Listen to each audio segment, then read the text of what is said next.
Nos encontramos con el profesor Duan Jara, físico licenciado de la Universidad Pedagógica Nacional, quien nos hablará un poco sobre temas de educación en Colombia. Bienvenido, profesor. Muchas gracias, Natalia.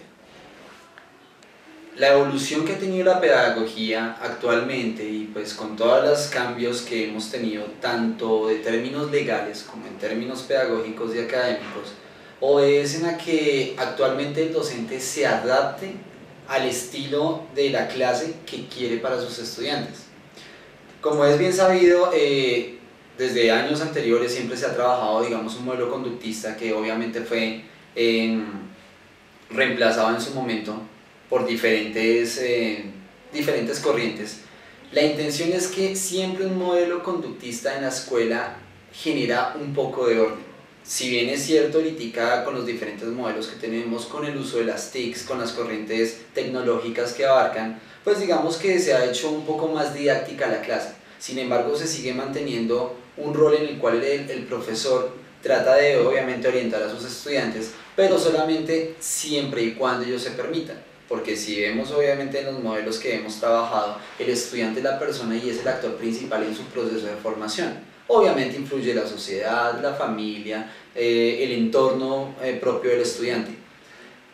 Los modelos que actualmente se viven en Colombia, lastimosamente a mi concepto son modelos que son traídos de otros países.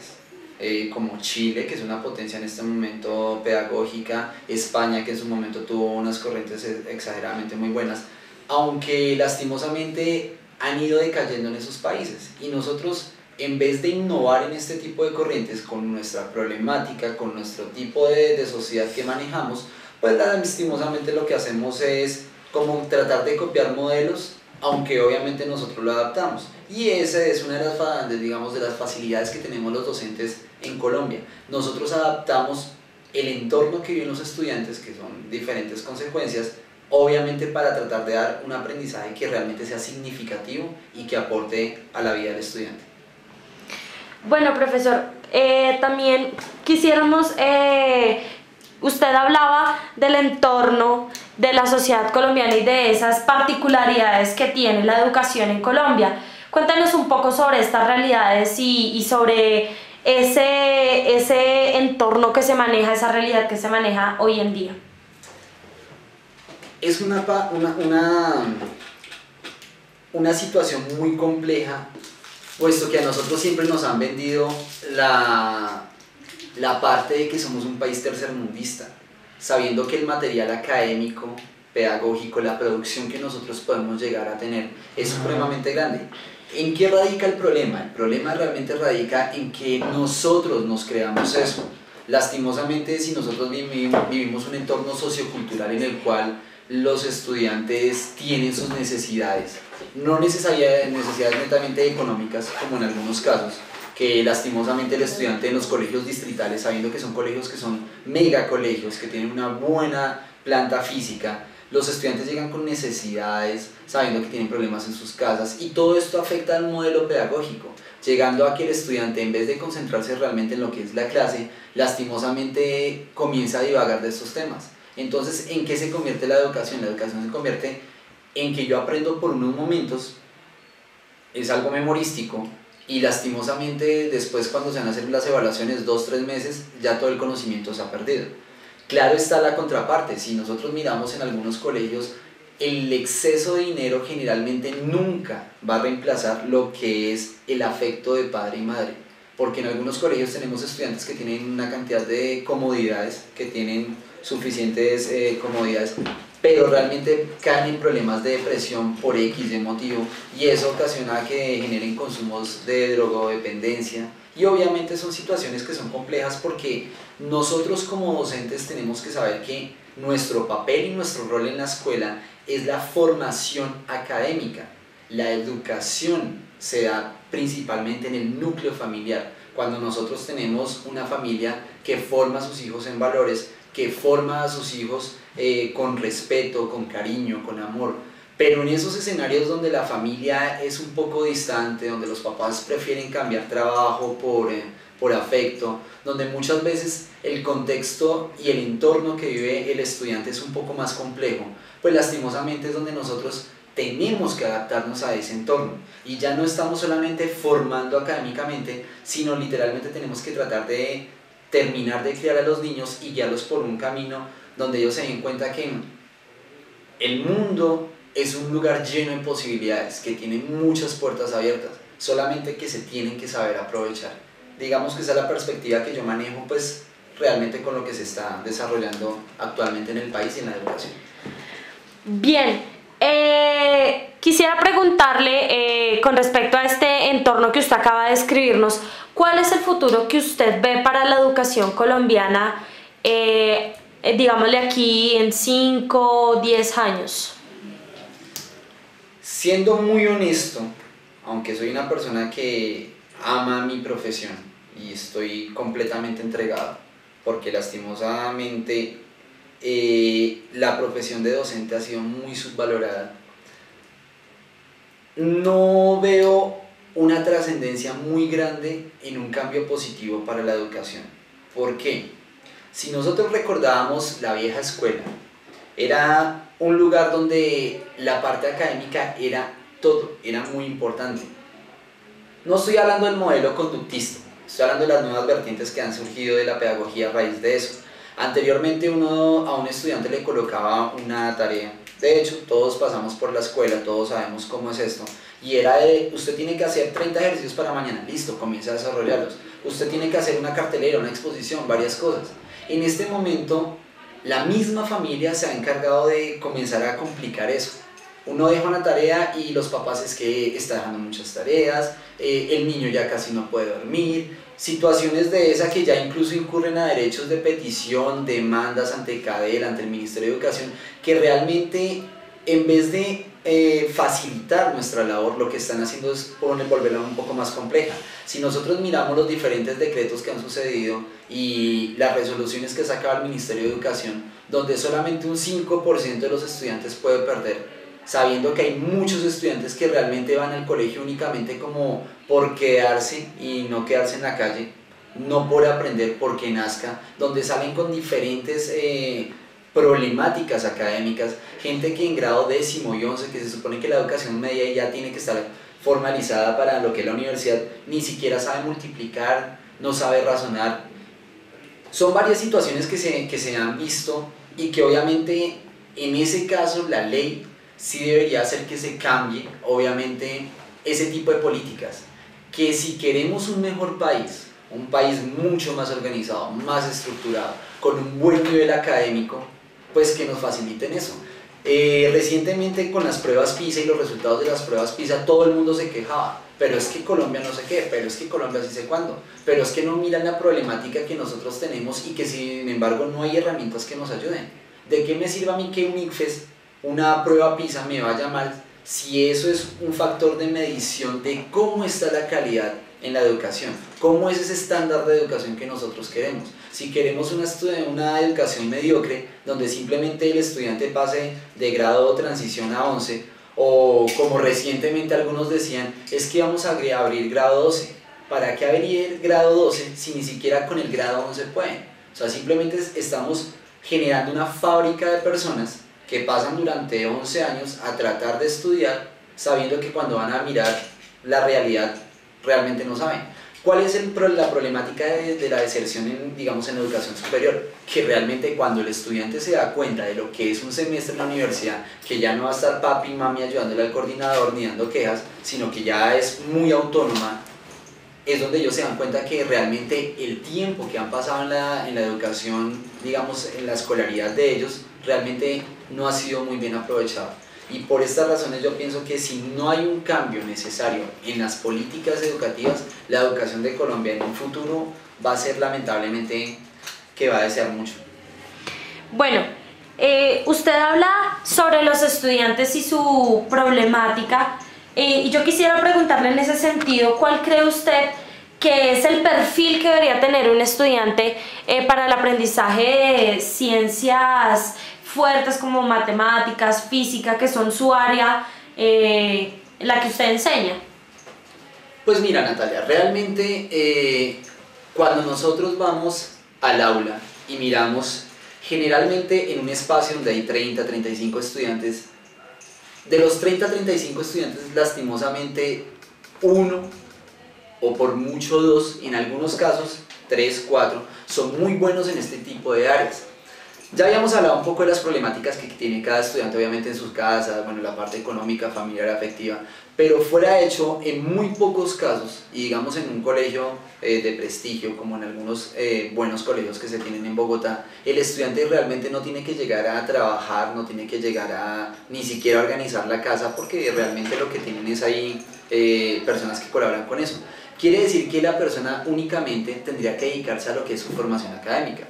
Por tal motivo, el perfil del estudiante que se quisiera lograr es un perfil donde el estudiante realmente le busque un significado a su educación, donde la persona se haga partícipe, donde ella realmente esté comprometida con su proceso educativo, porque de nada sirve que tú quieras educar a alguien que no quiere educarse. Entonces realmente es la parte compleja.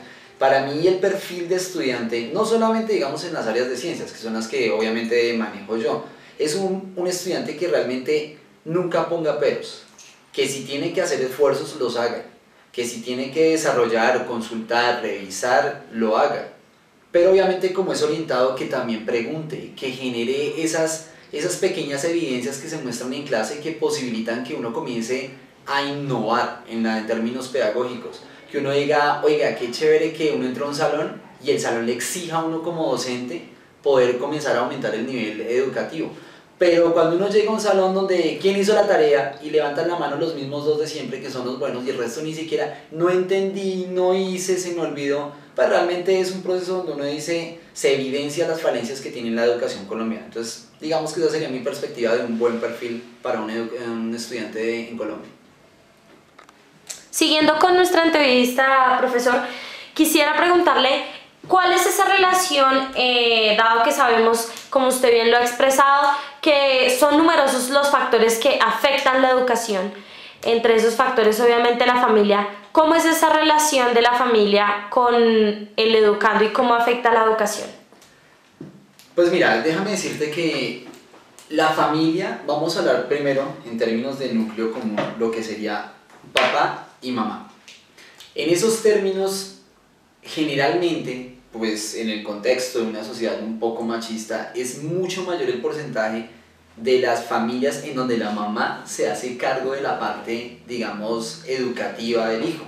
Me explico, algo tan sencillo como una reunión de padres, uno generalmente, citación de padres, entrega boletines, cualquier cosa.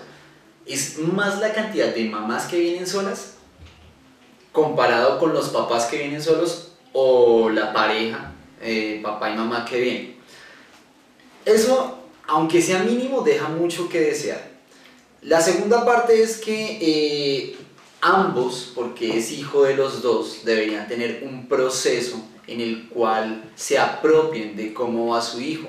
Muchas veces hay papás que solamente llegan acá al colegio en términos de pagar pensión, reclamar boletín y ya, sin preocuparse realmente cómo está su hijo, cómo es el nivel. Lastimosamente en el colegio que estamos, de 330 estudiantes, que serían algo así como 660 padres, bueno, algunos menos porque son hermanos, 2, 3 papás se acercan eventualmente a preguntar al profe, ¿cómo va el niño? Profe, no sé qué, profe, una cosa. Y uno es cuando se da cuenta que en esas familias, esos niños están realmente, digamos que tienen un buen desempeño en términos académicos.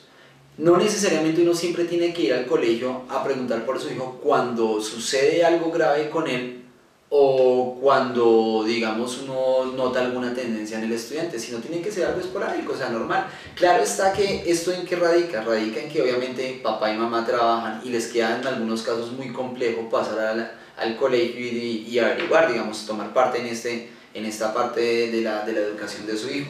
Sin embargo, cuando ya se extiende un poco más la familia, supongamos en el caso en que el niño sea un hijo menor, pues obviamente tiene la perspectiva para manejar de su hermano mayor. Obviamente cómo quisiera ser él, si realmente quiere hacer lo mismo que su hermano, si su hermano realmente es un buen ejemplo. Tendríamos otros casos mucho más grandes donde viven con la abuelita, tíos, primos, en fin, donde todos ellos tener su parte en aportar a un proceso académico.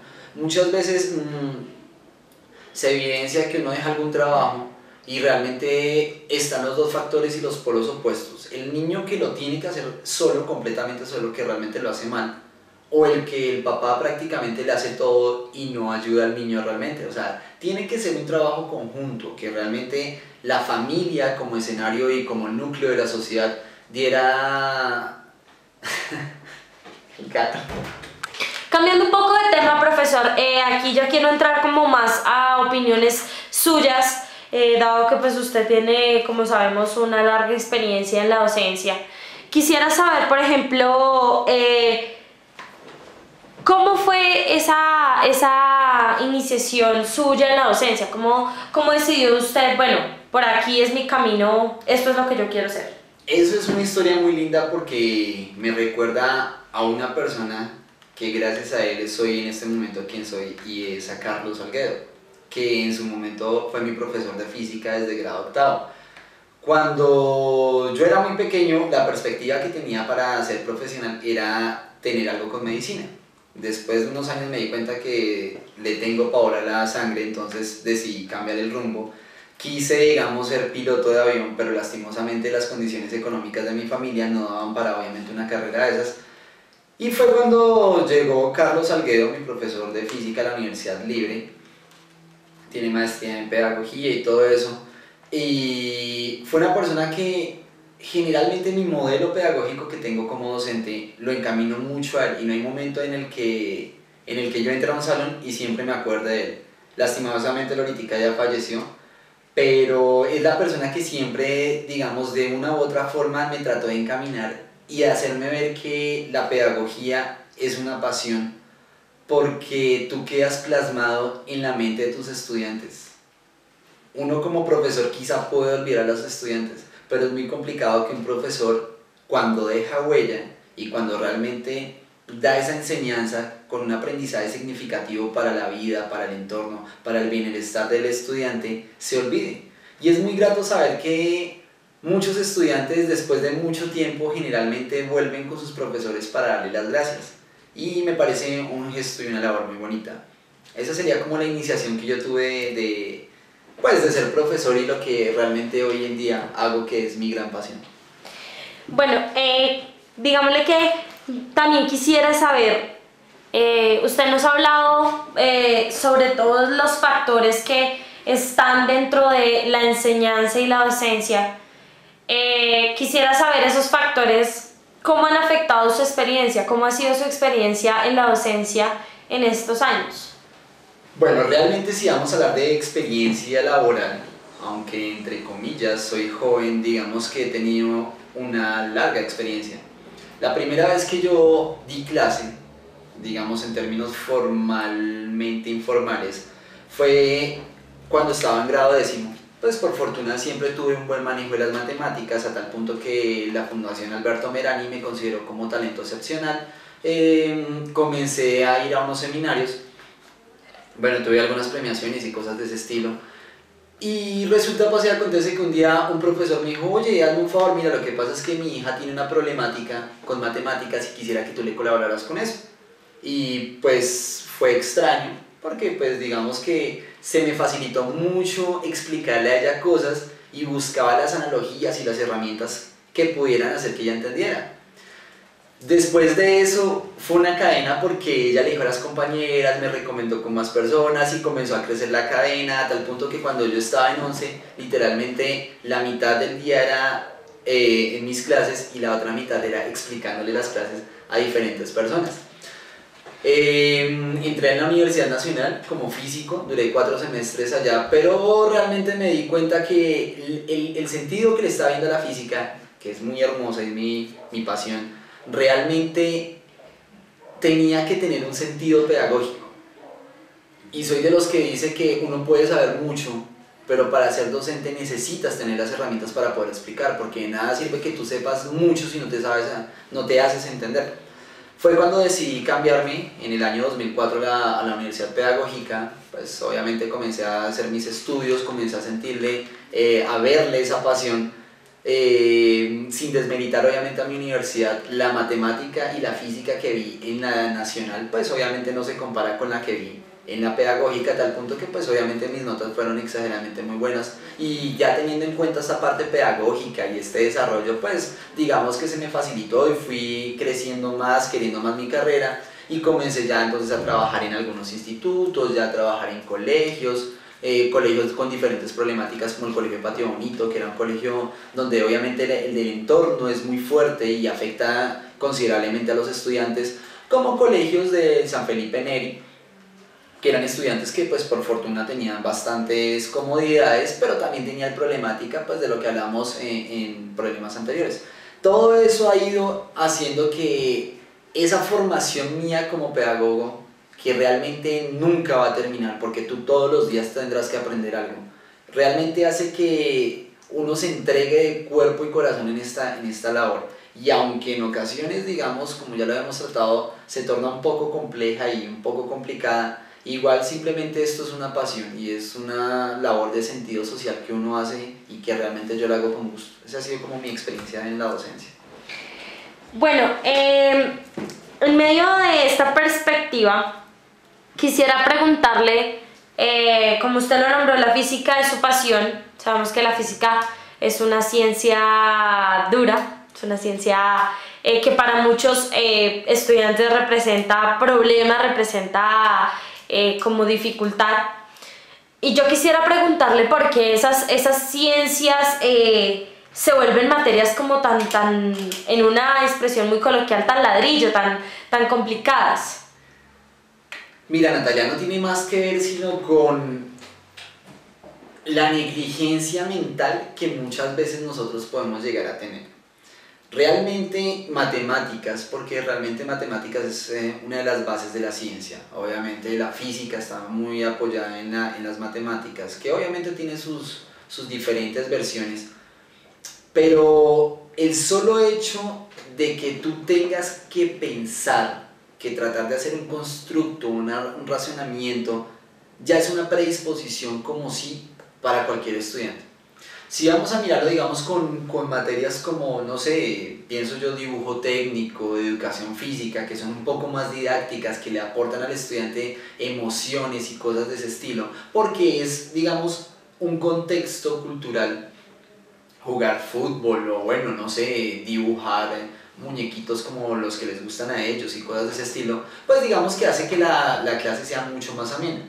Pero que tú llegues a un salón de clases y le des digamos, la enseñanza que quieres darles en ciencias, en matemáticas, y se torne para ellos un poco complicada, porque las dinámicas que nosotros tenemos, aunque yo como pedagogo trato de maquillar las matemáticas, de que se vean agradables, de ponerles otra perspectiva, que no la vean como el complejo de estar siempre haciendo un algoritmo para hacer alguna operación, pues obviamente son situaciones que hacen que el estudiante como tal tenga su predisposición. Si tú vas a mirar países como, no sé, Japón, China, países orientales, para los niños hacer un problema matemático es mucho más entretenido que estar corriendo detrás de un balón.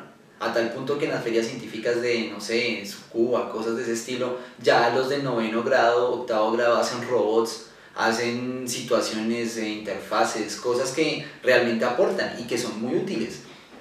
Tú aquí tratas de hacer algo así encaminado a ese estilo y realmente tienes la problemática de los papás, tienes la problemática de que el niño no hace las cosas bien, o sencillamente algunos papás lo que hacen es pagar un costo para que le hagan un buen modelo al chico, y el chico pues realmente no se esfuerza y no le encuentra el sentido a ese tipo de situaciones. Digamos que eso sería algo de lo que yo opinaría acerca de ese tema. Bueno, digámosle que existen, ya hablando más de la educación superior, existen, digámosle que como dos grandes formas de acceder a esta parte de la educación, y es las carreras profesionales o las carreras tecnológicas. Quisiera preguntarle cuáles son esas ventajas y desventajas que tienen. Pues esto porque muchos de nuestros lectores se encuentran en esta etapa o están próximos a, y pues digámosle que es una época importante para que tengan el consejo de alguien tan experto en el tema como usted? Pues mira, realmente, ¿cuál es la complicación? Las personas que tienen bastantes comodidades prefieren estudiar fuera del país, ir a Argentina, que la educación es bastante económica, aunque las condiciones sociales son un poco más costosas. Tenemos también la parte en que si tú vas a mirar el porcentaje de población en Colombia que tiene necesidades económicas es mucho mayor, porque evidentemente nosotros tenemos una gran desventaja, digamos, social. Son más la cantidad de personas que tienen necesidades económicas que los que no la tienen, y eso es una diferencia bastante marcada. ¿Por qué digo esto? Porque si tú vas a dedicarle 5 años a una carrera profesional, es muy complejo que tú logres tener, digamos, la parte de administrar tu tiempo en términos laborales, en términos académicos y en términos sociales. Esto obedece a que necesariamente tú tienes que aportarle a tu familia, porque es complicado que, sabiendo que se tiene que tener gastos de cosas básicas como la vivienda, la alimentación, el transporte, y tú llegar y saber que tu familia te está tratando de ayudar, pero no puede, es una gran complicación. Tenemos programas como el ICETEX, como la financiación con universidades, como el solo hecho de que tú seas exageradamente muy juicioso y te puedan patrocinar una beca, aunque obviamente eso es un poco más complejo, precisamente por las problemáticas que hemos vivido. Entonces, ¿cuál es la situación que radica acá? Que si tú te vas a meter a institutos donde te sacan de tecnólogo, técnico, un ejemplo, el SENA, sin desmeritar obviamente el SENA, tú puedes hacer una carrera en 2 años, y en esos 2 años, aparte que trabajas, de una vez estás, aparte que estás estudiando, de una vez estás trabajando. En cambio, en la universidad, si tienes que hacer prácticas, un ejemplo, pongo mi ejemplo como pedagogo, si tú tienes que hacer prácticas pedagógicas, a ti no te van a hacer ninguna remuneración. Entonces, 5 años que tú no aportes económicamente referente a lo que tienes en un técnico, en un tecnólogo, que es una cantidad mucho menor de tiempo, pues obviamente las personas tratan de inclinarse mucho a los técnicos y tecnólogos. ¿Cuál es la situación? Que si bien es cierto, es una condición de simplemente orden y organización. Tú puedes ser un técnico, tratar de trabajar en una empresa, ahorrar tu dinero y hacer tu propia microempresa. Si bien es cierto, la otra situación que se presenta con esto es en el término laboral, porque hay profesiones que realmente no están bien pagas, o sea, no hay de dónde pagarlas bien. Y si tú vas a hacer 5 años de carrera y quieres avanzar un poco más, pues tendrás que hacer especializaciones, maestrías, cosas de ese estilo. En cambio, tú sales como un técnico, un tecnólogo, te enrolas en una buena empresa, una multinacional, y te pagan prácticamente lo mismo que un profesional. Entonces, ¿para qué necesidad de matarse más? ¿Para qué necesidad de hacer tantos esfuerzos? Si al final de cuentas la remuneración económica va a ser muy similar. Entonces digamos que esa es una tendencia que los estudiantes han pensado mucho, y hacer tecnólogos, no sé, hotelería y turismo, cosas de ese estilo. Entonces digamos que esa es como la problemática que se evidencia aquí en el país. Bueno, como última pregunta, quisiera que usted nos regalara una breve opinión sobre los cambios que usted considera va a tener la enseñanza o la docencia en unos 5 años. Esto porque hay algunas carreras que tienen por contexto social, cultural, una serie de cambios y de transformaciones a lo largo de su práctica. Y pues en medio de esta perspectiva quisiera que usted nos contara un poco sobre cuál es esa forma de ver la educación en un futuro. Bueno, la forma de ver la educación en un futuro es una educación que realmente aporte un significado al proceso de formación en el estudiante. Tratar de que las políticas que están rigiendo ahorita la educación también cambien, porque es un proceso que tiene que cambiar muchas cosas. Colombia es un país que tiene mucho potencial. Tenemos grandes personajes que han hecho grandes descubrimientos, grandes situaciones, grandes investigaciones, gente que está en la NASA, gente que está en el Fermilab, en el CERN, Supercamiocade, pero lastimosamente nunca las apreciamos como deberían apreciarse. Las aprecian más en otros países que nosotros mismos. Y si esto no cambia, si la educación realmente no cambia como quisiéramos y como tenemos que lograr un país, Colombia nunca va a salir de la marginalidad y nunca va a salir del tercermundismo, porque el tercermundismo se lleva en la mente, más no en la forma de actuar. Si uno logra cambiar las mentes, somos más los que queremos un cambio que los que se oponen a ello. Lastimosamente, pues es un proceso, es algo cultural, eso no es un cambio de noche a la mañana, entonces pues esperemos que las cosas cambien para bien en la educación en Colombia. Bueno, profesor, muchísimas gracias por concedernos esta entrevista para la revista Educaciencia.